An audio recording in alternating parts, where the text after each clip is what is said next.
Nouvelle édition sur la Moto TV, mesdames et messieurs, voici le sommaire de votre journal.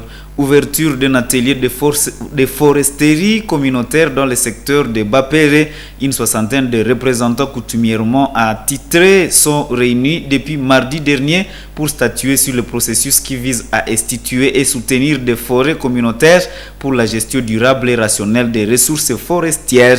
Cet atelier de formation de 4 jours est organisé par l'association paysanne pour la réhabilitation et la protection des pygmées Prépig. Les élus du Nord Kivu étaient en séance plénière ce mercredi 28 février. À l'ordre du jour était inscrit l'examen du calendrier des matières de la session extraordinaire et la commission chargée de la vérification et validation des pouvoirs des élus. Tout pour le sommaire.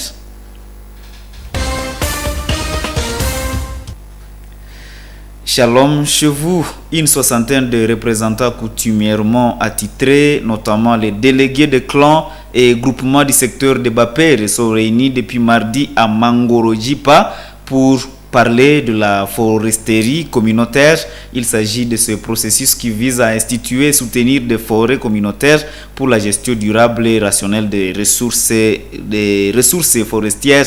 Cet atelier de formation de 4 jours est organisé par l'association paysanne pour la réhabilitation et la protection des pygmées Prépig dans le cadre du projet Forêt d'avenir Poria Matumaini qui bénéficie de l'appui technique de la Rainforest Foundation et financé par USAID. Joël Tali est à Mangorojipa pour Moto TV. Suivez.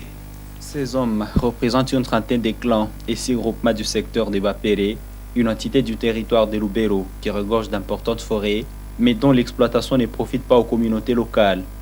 Durant 4 jours à Mangorojipa, ils parleront de la foresterie communautaire, une nouvelle approche de la gestion forestière qui vise à créer et soutenir des forêts communautaires pour l'amélioration des moyens de subsistance des communautés et la gestion durable des ressources forestières. Le chef de secteur de Bapéré, qui a officiellement ouvert cette activité, a reconnu l'importance de la thématique de cet atelier. Il appelle les participants à l'assimiler pour le bien de la communauté locale.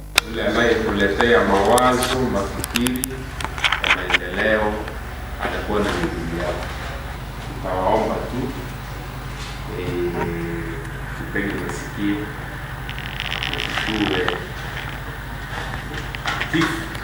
yenye tuko nayo kama richesse. Haiko tu ile oro yenye tuko nayo kama richesse ni ile tu ndugu walikuwa tusaidia kwa kujua tunaweza kuipisha namna gani. Pour ce premier jour, les facilitateurs de l'organisation Prépig, membres du réseau CREF, se sont succédés pour parler des enjeux, objectifs et approches de la foresterie communautaire. C'est de faire en sorte que les communautés luttent contre la pauvreté en valorisant les ressources qui sont dans leur terroir. Le deuxième objectif, la gestion durable des forêts. Apprendre les nouvelles pratiques de durabilité des ressources. Le troisième objectif, la cohésion sociale et la paix. Le quatrième objectif, la sécurisation juridique. Elles font en sorte qu'elles obtiennent les titres à travers l'arrêté du gouverneur. Le cinquième objectif, la foresterie constitue l'outil d'aménagement du territoire à travers les plans simples de gestion. Sixième objectif, c'est l'amélioration de la gouvernance forestière. Tout ce qui était informel dans l'exploitation des ressources forestières s'efface de manière formelle et donc légalement. Les participants qui sont membres d'environ 30 clans du secteur de Bapéré voient en ce projet un moyen de faire bénéficier de leurs forêts à des générations futures. Nous pensons qu'avec les étapes de la sensibilisation que Prépig est en train d'entreprendre en secteur de Bapéré, ça donne déjà des résultats qui sont positifs. La population de notre village, surtout d'autres clans, croyait que nous venons de vendre notre concession entre les mains du réseau CREF et la Prépig. Or, ce n'était pas ça. On avait vu l'importance de la cartographie communautaire. C'est pourquoi nous étions souples. Prépig banakuya kutupatia tupate intere ya kuchunga tere yetu sawa vile inastahili kiserikali na kisheria, na bale njo benye banaisha kutuletea deja arete yetu tumeisoma hapa. Mwami Viringa, chef du groupement des Babika, voit en cette formation une des vraies pistes de solution à un problème de la gestion de forêt. J'ai toujours rêvé que Prepig puisse élargir la sensibilisation auprès des autres clans. Je suis très content, je suis très flatté puisque tel que vous le voyez, c'est presque tous les clans du secteur de Bapere, disons les chefs de groupement. Tous les 6 nous sommes représentés avec nos chefs de village et nous croyons que le message passe vraiment très bien. Ce projet Forêt d'avenir, qui bénéficie de l'appui technique de la Rainforest Foundation UK et financier de l'USAID, soutient les forêts communautaires pour assurer la sécurité foncière, améliorer les moyens de subsistance des communautés et peuples autochtones, réduire la déforestation et assurer la protection accrue de la biodiversité dans les zones cibles de la RDC. Par cette approche, les partenaires ambitionnent de fournir un modèle de gestion forestière qui se veut à la fois évolutif, viable et duplicable à l'échelle nationale. Et en ville de Butembo, le directeur provincial de l'EPST Nord Kivu 2 a présidé ce mercredi 28 février une réunion sur le plaidoyer de la baisse des frais de participation aux examens d'État édition 2023-2024. C'est sur appel de la société civile que cette autorité scolaire, sur instruction du gouverneur de la province, a réuni les présidents provinciaux des parents d'élèves, les syndicalistes, les enseignants et inspecteurs pour statuer sur ces dossiers. Quelques mesures ont été prises à l'issue de la rencontre. Suivez quelques mesures prises dans ces propos recueillis par la cellule de communication de l'EPST Nord Kivu 2.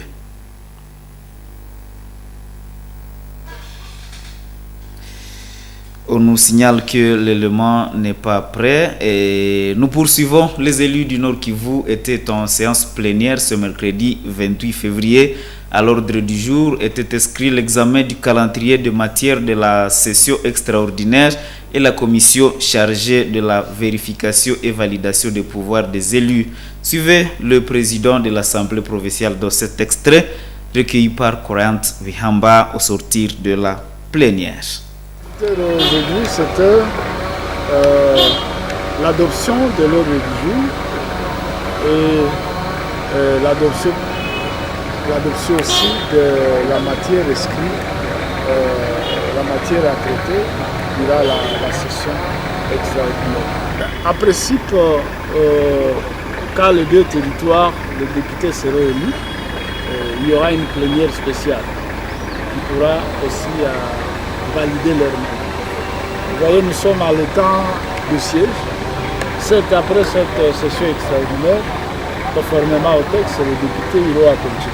Et des retours de congé, c'est juste quand nos frères de Massis, nos frères et sœurs de Massis et Ruchou seront déjà représentés. Et alors de lors, la session qui sera organisée, la première séance sera consacrée à la validation de leur mandat.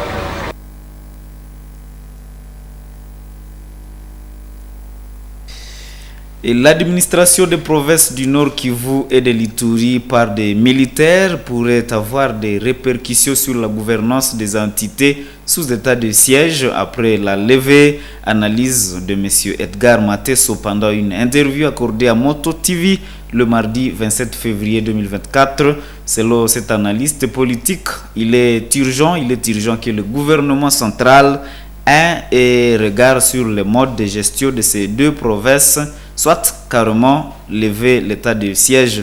Edgar Mateso craint que les autorités militaires s'habituent à manipuler de l'argent, ce qui pourrait avoir des conséquences un peu plus tard. Suivez les propos de Edgar Mateso recueillis par Gérard Mouref.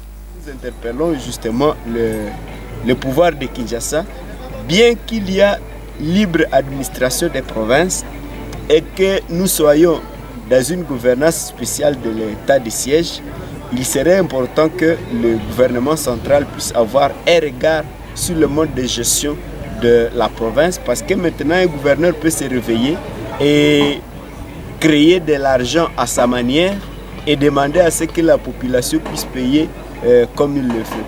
Donc il est urgent qu'on mette fin à l'état de siège et qu'on revienne à la gouvernance normale où un gouverneur en sortant une mesure, cette mesure doit être directement contrôlée par les élus ou les représentants de la population.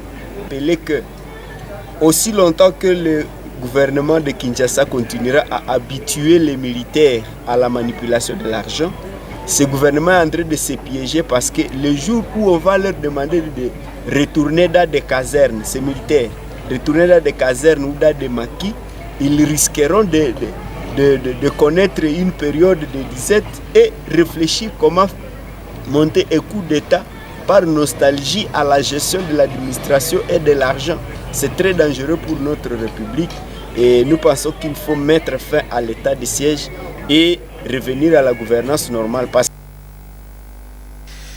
Et nous revenons sur cet élément du directeur provincial de l'EPST Nord Kivu 2 qui a tenu une réunion sur le plaidoyer de la baisse de frais de participation aux examens d'État édition 2023-2024.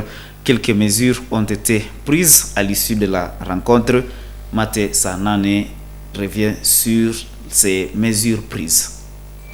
Après analyse, et ils disent qu'ils ont reconduit les frais de l'année passée et que c'est le taux qui a fait que nous puissions voir comme si on a augmenté les frais.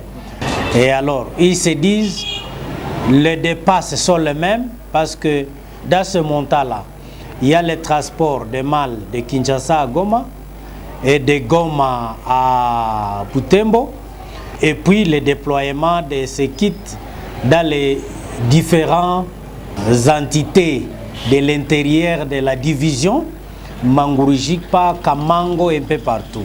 Ce même montant, il y a 2000 surveillants. Et ce même montant, il y a des milliers d'inspecteurs qui sont déployés. Et donc, quand nous avons échangé, ils ont dit vraiment c'est même un sacrifice que ces inspecteurs font quand ils descendent dans des périphéries. Et voilà pourquoi nous avons dit que, alors, compte tenu de ça, ce qui m'a apaisé plus, c'est que tous les élèves déplacés sont exempts de payer ce frais. Et alors, en plus de cela, on a essayé de majorer, on a diminué de 10 000 francs et les autres, en fait, moi je voulais qu'on aille en 94, mais après m'avoir montré ces réalités, alors nous avons accepté qu'on aille à 120 et je crois que le gouverneur pourra maintenant signer un autre arrêté pour donner la clarté quant à ça. Page sanitaire. Depuis quelques semaines, la division provinciale de la santé du Nord Kivu, DPS, a alerté la population du Nord Kivu sur l'épidémie de conjonctivité virale dans la région, une maladie connue sous le nom d'Apollo. Contacté ce mercredi, un ophtalmologue traitant au centre hospitalier Wanamahika indique que cette maladie se manifeste plus en période de sécheresse et fait rougir les yeux. Elle est trop contagieuse et trop gênante. Qui Bendelo Christian rapporte que 2 cas de cette maladie ont été traités dernièrement à Wanamahika en ville de Butembo. Ce mois de février, il appelle la population de Butembo au respect des mesures barrières pour s'en prévenir. Il répondait aux questions de Luciana Moussibirwa et Nelly Mwangue Chari. Suivez. Apollo, c'est une conjonctivite virale. Ça veut dire qu'elle est causée par un virus. Voilà, donc c'est une conjonctivite aiguë hémorragique. Voilà, donc son nom Apollo, c'est à coïncidence avec les primaires d'Apollo 11 mission Artemis de la NASA aux États-Unis. Donc c'est à la même période que la maladie a apparu que les astronautes sont partis sur la Lune. Donc c'est vers les années 1960-70. Voilà. Cette maladie, elle est causée par les entérovirus. Les entérovirus qui constituent avec les variants indigéniques coxsackie-virus la cause majeure de la conjonctivite aiguë hémorragique, autrement dit appelée Apollo. Autrement dit, par les signes, on voit l'air rouge, l'air devient rouge, comme s'il y a l'hémorragie. Il y a la crainte à la lumière que nous appelons photophobie. Il y a sensation de grains de sable au niveau de l'air et une douleur intense. Voilà. Comme c'est une maladie très contagieuse qui se transmet de l'homme à homme, donc nous devons tenir compte de l'hygiène. Donc se laver les mains. On peut se laver les mains plusieurs fois, éviter de se saluer, de se serrer les mains. Et ça nous aidera à prévenir la maladie. Parce que c'est une maladie qui arrive souvent pendant la période de la sécheresse. Oui, donc quand il y a la sécheresse, souvent l'épidémie apparaît. Non. Si la maladie n'est pas bien traitée, on ne peut pas devenir aveugle. Mais c'est une maladie qui gêne. Si bien que quand vous l'attrapez, vous ne pouvez pas supporter à rester sans traitement. C'est pourquoi ceux qui sont déjà malades font tous les moyens pour trouver la solution curative à cette maladie-là. Journée sans Facebook ce mercredi 28 février. Cette journée vise à prendre recul par rapport à ces médiums de formation où l'on affiche parfois des enseignements personnels sans trop réfléchir aux conséquences néfastes. En marge de cette journée, le chef de travaux Umbo Salama, enseignant en communication à l'Université de l'Assomption au Congo, sensibilise sur l'usage rationnel de Facebook en se méfiant des fausses informations intox qui souvent sont utilisées pour saturer des milliers de j'aime et de vues dans le but d'être rémunérés. Il fait savoir que des auteurs de pareils actes sont souvent traduits en justice conformément à la loi sur le numérique. Au-delà de cela, il reconnaît plusieurs avantages de ces réseaux sociaux et le commerce en ligne, notamment le commerce en ligne. Il invite les habitants à s'approprier ces réseaux sociaux pour de bonnes finalités. Nous suivons les propos de Umbo Salama recueillis par Eugénie Moussibero. Sur Facebook, en République démocratique du Congo, et on a trouvé qu'il y a les gens qui gèrent par exemple plus de 6 ou 7 comptes et avec des pseudonymes. Tu vois, les gens qui se font passer pour des Olive Lembe, les autres se font passer pour Joseph Kabila, les autres se font passer je ne sais pour quelle autre personnalité, et les autres se font passer pour des comptes populaires.